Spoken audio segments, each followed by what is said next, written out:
Buenos días, alumnos y alumnas de nuestra institución educativa privada Nuestra Señora del Carmen.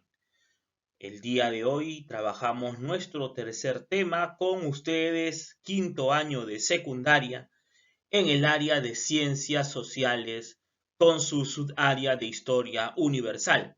Y tendremos el día de hoy un tema importante que es la continuación de los dos temas anteriores. Me refiero a tanto el tema primero, que fue el origen de la Segunda Guerra Mundial, sus causas, sus consecuencias, y la semana pasada trabajamos el desarrollo de la Segunda Guerra Mundial, que es uno de los acontecimientos que se inscribe como uno de los más importantes y a la vez más tristes y destructivos de la humanidad a lo largo de la historia contemporánea.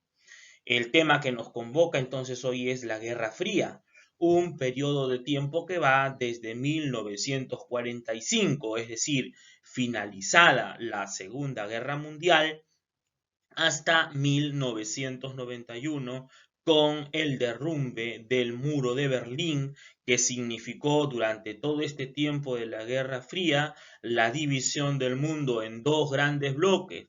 Por un lado, los Estados Unidos de Norteamérica representando al sistema capitalista y por el otro lado, la Unión de Repúblicas Socialistas Soviéticas, que se disuelve el 25 de diciembre de 1991 y que representó al sistema socialista.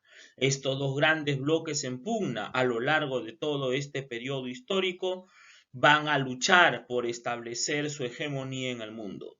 La Guerra Fría también será caracterizada o conocida como un mundo bipolar, es decir, el mundo de dos centros de poder, y detrás de ellos también se ordenarán un conjunto de países que estuvieron de acuerdo con uno u otro sistema económico, político y social que debería ser instaurado en el mundo después de la Segunda Guerra Mundial. Vamos entonces a pasar al desarrollo de este tema. ¿Qué cosa fue la Guerra Fría? La Guerra Fría fue una enfrentamiento ideológico, pero no por eso descuidó los otros aspectos, porque también fue un enfrentamiento militar, un enfrentamiento científico, político, cultural, de propaganda y de tensión prebélica, es decir, siempre hubieron tensiones entre estos dos países ahí representados con su bandera, entre Estados Unidos y la Unión Soviética, que actualmente es la Federación Rusa. Recuerden que la Unión Soviética fue un estado que existió desde el triunfo de la Revolución Rusa, eso lo vimos el año pasado con la Revolución de Octubre de Lenin y que culminará en 1991. Durante ese espacio de tiempo, la Unión Soviética existió como Estado, más bien como un conjunto de estados. Nunca hubo una guerra entre ambos directa, pero siempre hubieron tensiones bélicas y conflictos que se desarrollaron en distintos países que apoyaron a uno u otro bando respectivamente. Este conflicto ideológico y de tensión prebélica se desarrolló durante la segunda mitad del siglo XX entre estas dos superpotencias que surgen tras la Segunda Guerra Mundial. No llega a desembocar en conflictos armados directos, como dije, aunque sí se van a producir enfrentamientos indirectos en territorios de terceros países.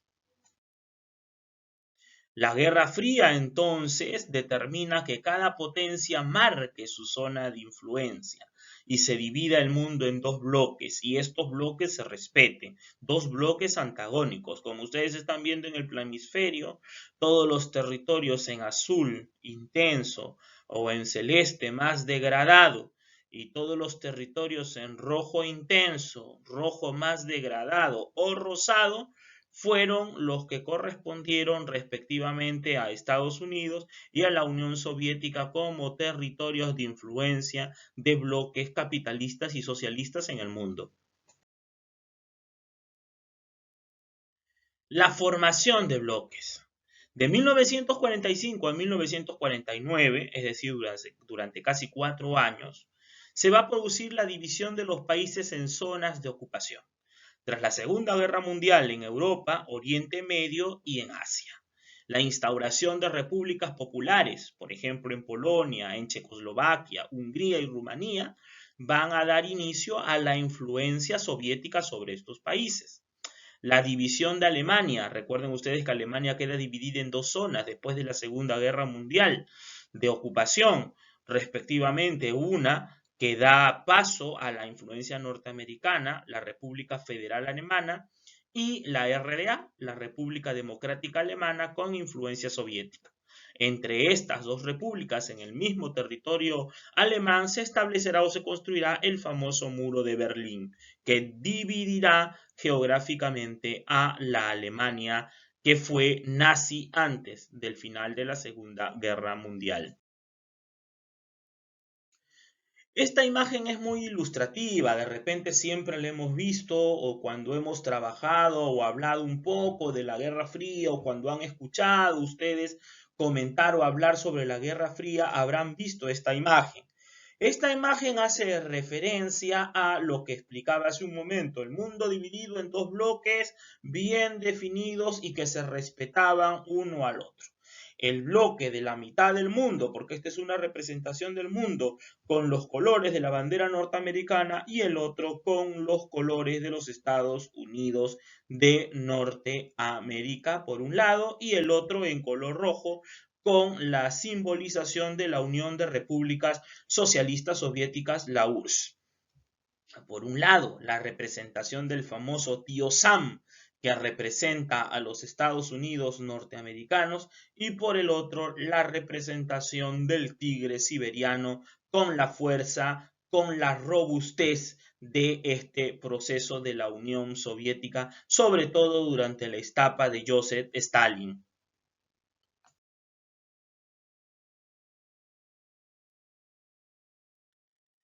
Hablemos ahora de las alianzas económicas y militares. Recuerden ustedes que al principio dijimos que la Guerra Fría había sido un proceso de pugna, de lucha ideológica y prebélica entre dos bloques, pero yo también explicaba en la introducción que no por eso dejó de ser también un enfrentamiento económico y no por eso dejó también de ser un enfrentamiento militar.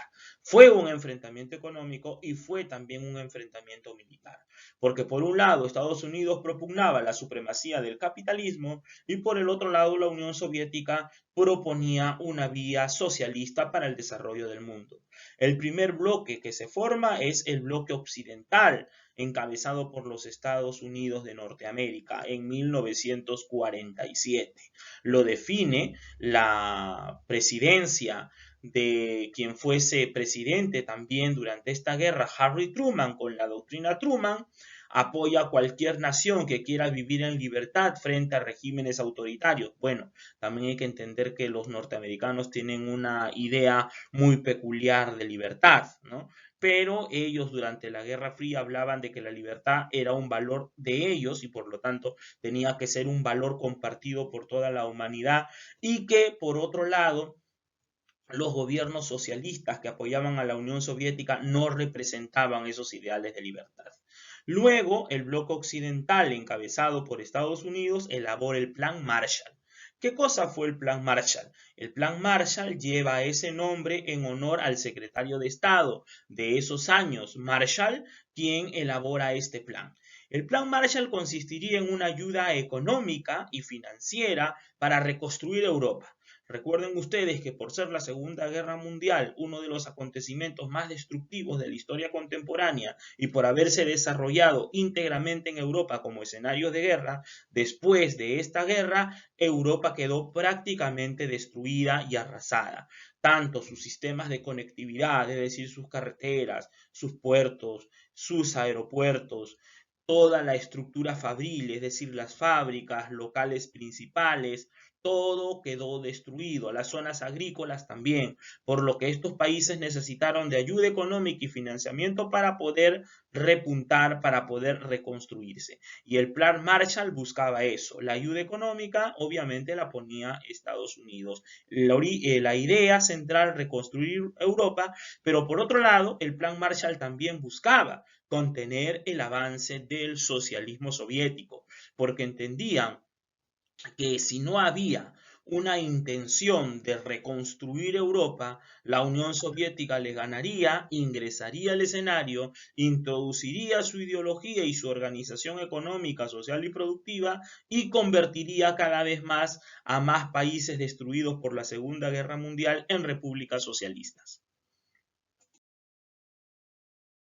Las alianzas económicas y militares, vuelvo a repetir, que se caracterizan por el Plan Marshall.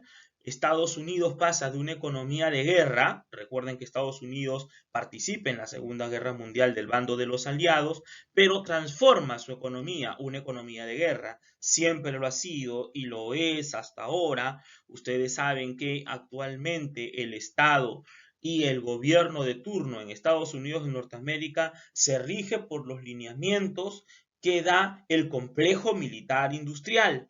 La economía norteamericana ha sido siempre una economía de guerra cuya razón de ser ha sido generar guerras en el mundo.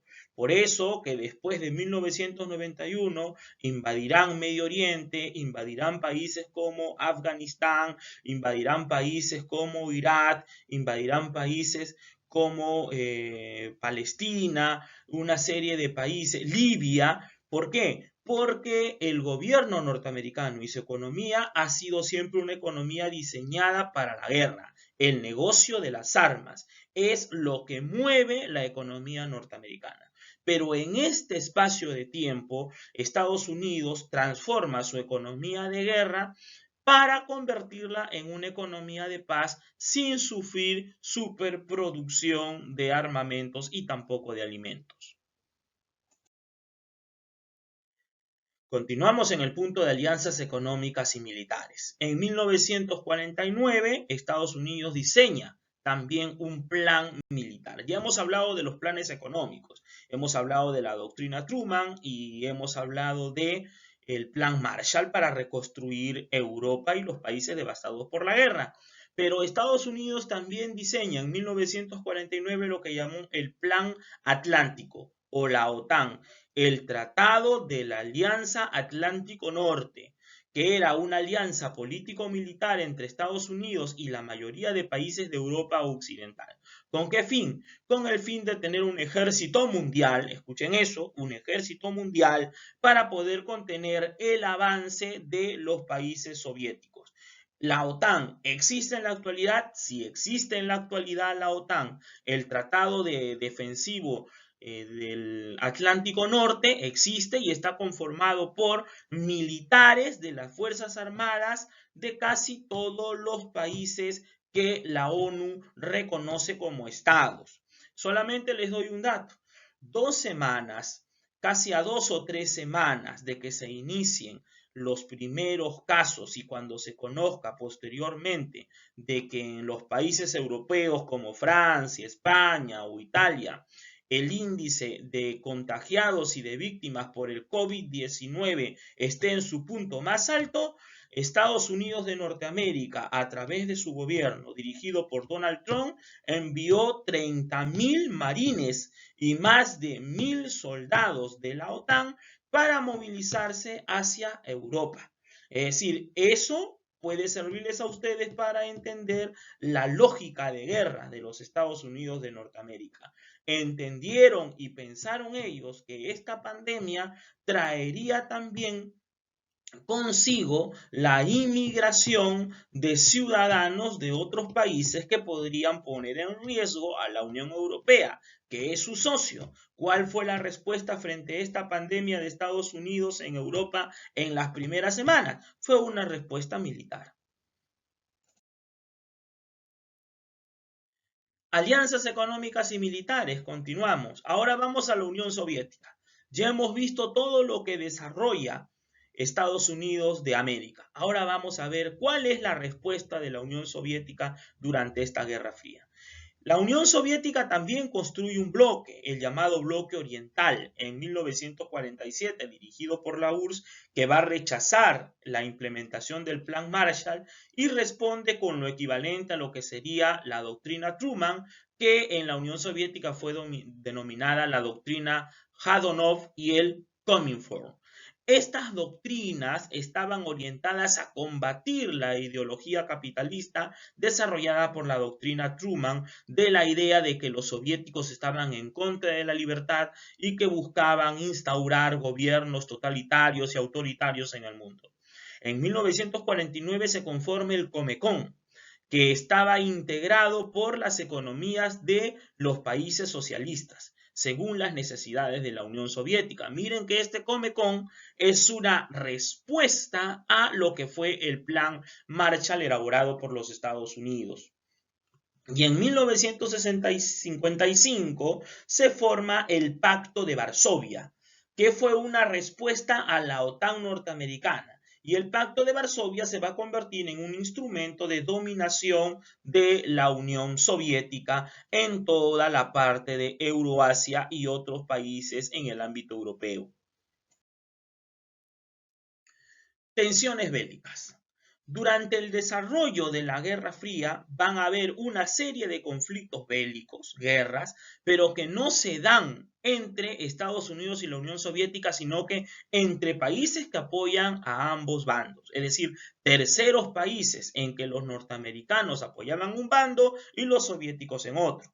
Por ejemplo, en 1949 se produce el triunfo de la Revolución China, en donde los ejércitos populares conducidos por Mao Zedong forman y fundan la República Popular China. Entre 1949 y 1953, China participa en la Guerra Civil de China y Estados Unidos apoya a los nacionalistas y la URSS a los socialistas, venciendo estos últimos, ¿no? Es decir, en 1949 al 53 se da esta guerra, una guerra entre los propios chinos, una guerra civil. Un sector de la China va a estar representada por el Partido Nacionalista Chino o Kuomintang y el otro sector representado por el Partido Comunista Chino. Ambos van a enfrentarse en una guerra civil de la cual va a salir triunfador el Partido Comunista Chino con su ejército.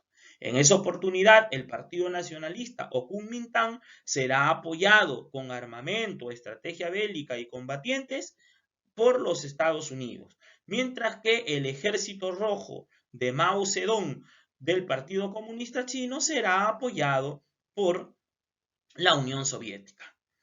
En el caso de Corea, en la misma época, también se da una guerra civil que termina dividiendo al Estado coreano. Los Estados Unidos entonces van a terminar jugando el papel de aliados de Corea del Sur y la Unión Soviética aliados de Corea del Norte.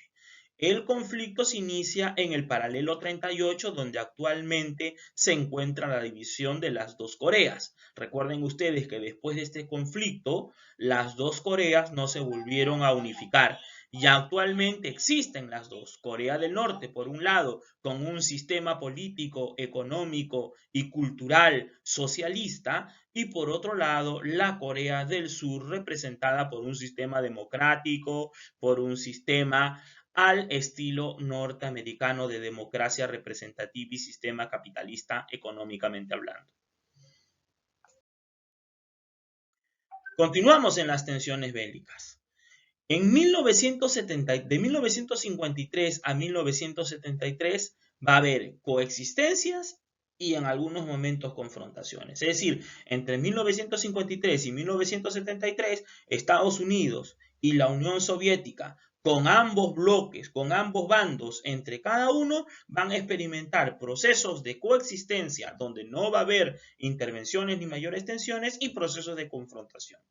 Khrushchev, quien va a ser secretario general del PQS, el Partido Comunista de la Unión Soviética, y el presidente norteamericano Eisenhower van a tranquilizar estas relaciones por un buen tiempo.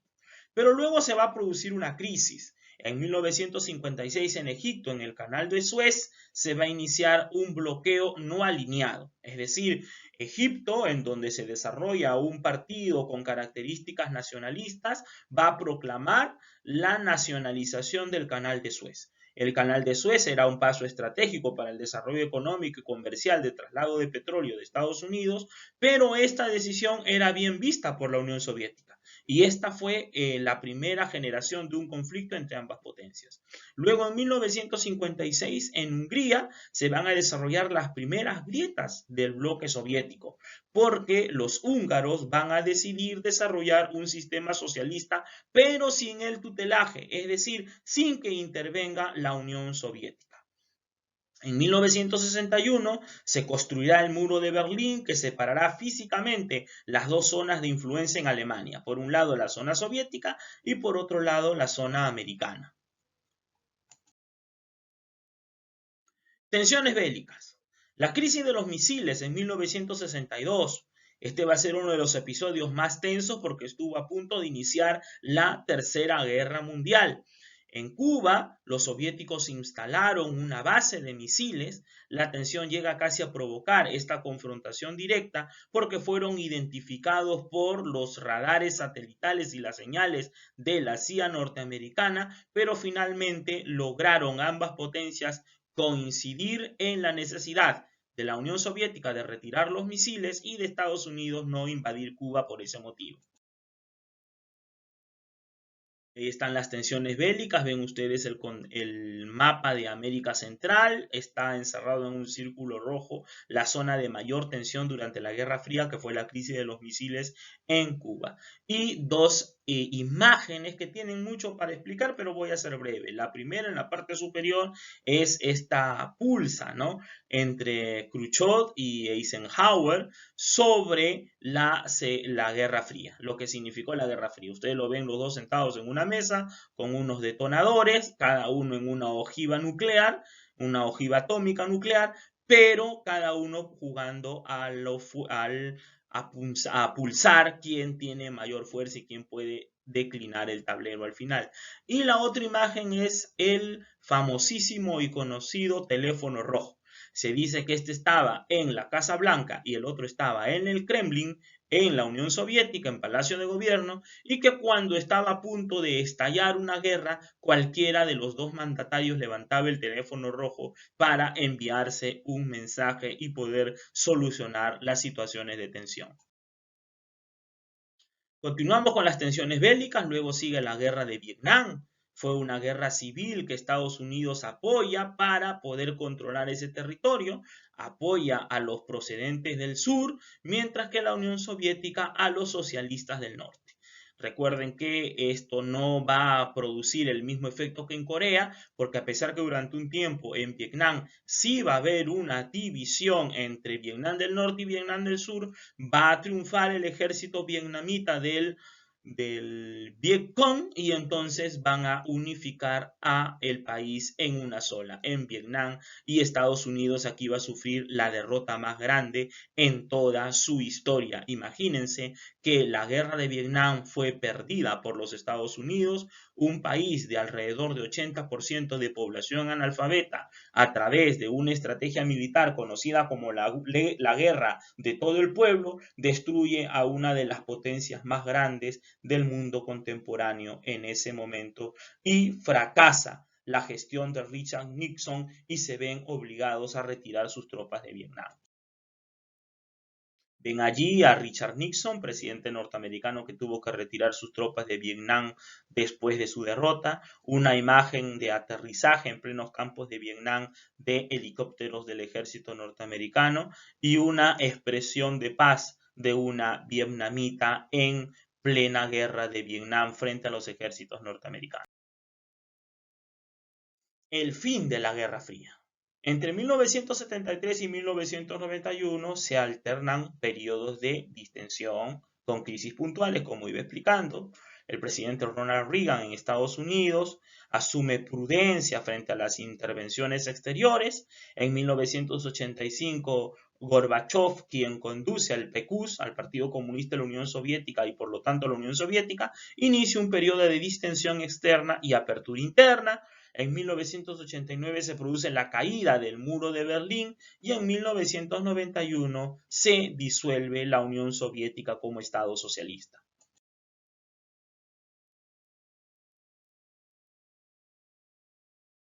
También la Guerra Fría estuvo marcada por lo que se conoció como una guerra de propaganda. Desde el principio y hasta el final del conflicto se utiliza todo tipo de propaganda para intentar desacreditar al otro bando y para elevar la moral del propio, desde carteles, películas, programas por radio, televisión, prensa, libros, cómics. Esto también es muy interesante y muy pocas veces le tomamos importancia en la enseñanza de este tema de la Segunda Guerra Mundial y de la Guerra Fría como un elemento histórico, pero vamos a pasar a explicarlo brevemente. Por ejemplo, pueden tener varios afiches de propaganda. Por un lado tienen a a Eisenhower y tienen al ex dirigente de la Unión Soviética, Joseph Stalin, cada uno con su ojiva nuclear, colocándolas en una balanza para ver al final cuál pesaría más. Luego tienen otra imagen en donde hay un pulpo que identifica a la Unión Soviética, ven en la parte superior el símbolo de la Unión Soviética tratando de conquistar todo el mundo. Y luego otra en donde pone dos planos, cómo sería la vida o cómo es la vida en el sistema capitalista y arriba cómo se vive en un sistema socialista. Tienen allí otros afiches, varios de ellos, por ejemplo, unos más representativos. Ahí tienen, por ejemplo, a Lenin, triunfante en la Revolución de Octubre. Tienen otro en donde, al lado de él, donde se muestra atravesado el sistema socialista que nos sirve, ¿no? Y bueno, tienen ahí también la clásica imagen del tío Sam. Esto es muy importante, la guerra de propaganda en películas. De repente muchos de ustedes no la han visto o algunos sí la lograron ver cuando eran un poco más pequeños con sus padres, que a mí siempre particularmente me gusta utilizar para trabajar este tema de la Guerra Fría, para que se entienda lo que significó como hecho social, histórico en el tema de la propaganda. Ven por ustedes dos películas cuyo protagonista es Sylvester Stallone. Una, Rambo, que es una saga, Rambo 1, 2, 3 y 4, y que están ambientadas en la guerra de Vietnam. Lo peculiar es que este solo soldado norteamericano destruye a todo el ejército vietnamita en cada una de las sagas, nunca muere y al final termina siendo reconocido su esfuerzo como salvador de la nación norteamericana. Y en la parte superior, esta película también Rocky, que también tiene una saga, que muestra cómo Estados Unidos es un país de las oportunidades, que pudo albergar a un inmigrante italiano pobre que se fue haciendo un espacio en la sociedad norteamericana, haciendo lo que más le gustaba, boxear, y que en esta saga Rocky enfrenta quizás a uno de sus contrincantes más poderosos, Iván Drago, que representa a la Unión Soviética. La película y la última pelea, el combate se da en la Unión Soviética. Hay un momento donde se hace la presentación de los dos y antes de que la pelea empieza, se extienden tanto las banderas de Estados Unidos y de la Unión Soviética.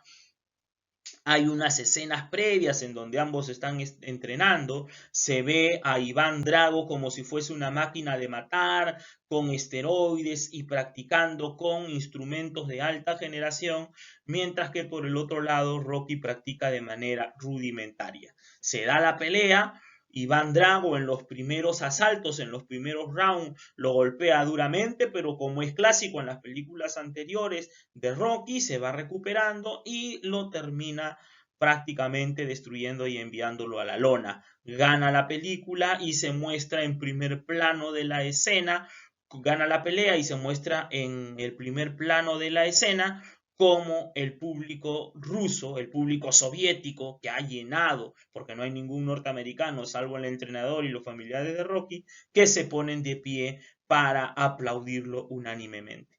Eso buscó ir trabajando no solamente la conciencia de las generaciones jóvenes que no vivieron la Guerra Fría ni supieron lo que significó la Guerra de Vietnam en los Estados Unidos, pero también fue una propaganda para cambiar el sentido de la historia en el mundo. Bien, ahí tenemos también algunos afiches postales de cartas en los sobres que se utilizaban tanto en la sociedad norteamericana como soviética. Hemos llegado al final, estimados alumnos. Ha sido un repaso, un recuento esquemático. La información más específica la tienen ustedes en su separata. Invito a leerla, pueden subrayar, pueden resaltar, hacer apuntes y la actividad, como cada semana, consistirá en un producto de aprendizaje. Este producto de aprendizaje tiene entonces que consistir en un cuadro sinóptico.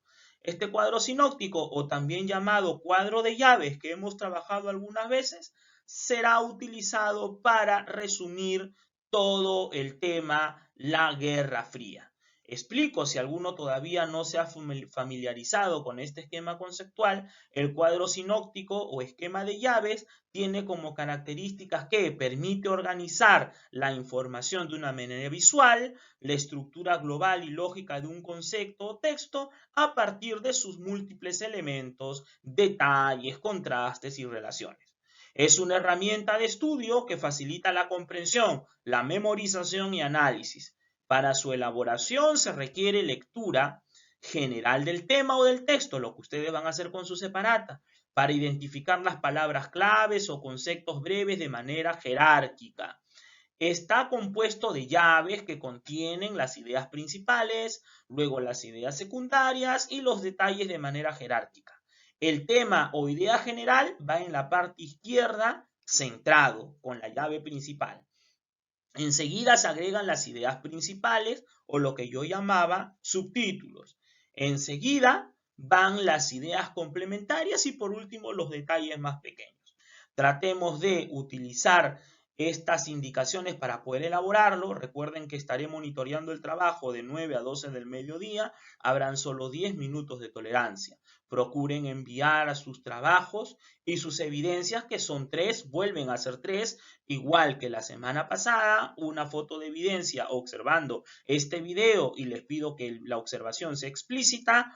2, una foto en donde estén realizando el cuadro sinóptico y la última foto de su producto final. Ya no estamos enviando fotos a los WhatsApp de grupos. Las fotos de evidencia las enviarán exclusivamente a mi WhatsApp personal porque soy el profesor de esta área. También para la elaboración estamos considerando orden, limpieza, organización de conceptos y que el esquema conceptual, en este caso el cuadro sinóptico, cumpla con todos estos requisitos que yo he explicado. Bien, espero que haya sido una clase didáctica en la que hayan podido comprender todo este sentido. Los invito de repente a ver algunas de estas películas ambientadas en la Guerra Fría para que en estos días puedan entretenerse y la próxima semana entrar en un diálogo a través de la nueva plataforma que tendremos. Bien, eso ha sido todo por hoy. Me despido a todos ustedes la promoción pidiéndoles por favor que respeten y acaten las medidas por este aislamiento social obligatorio y cuídense mucho entre ustedes en el hogar. Nos vemos y muchas gracias por participar en esta clase.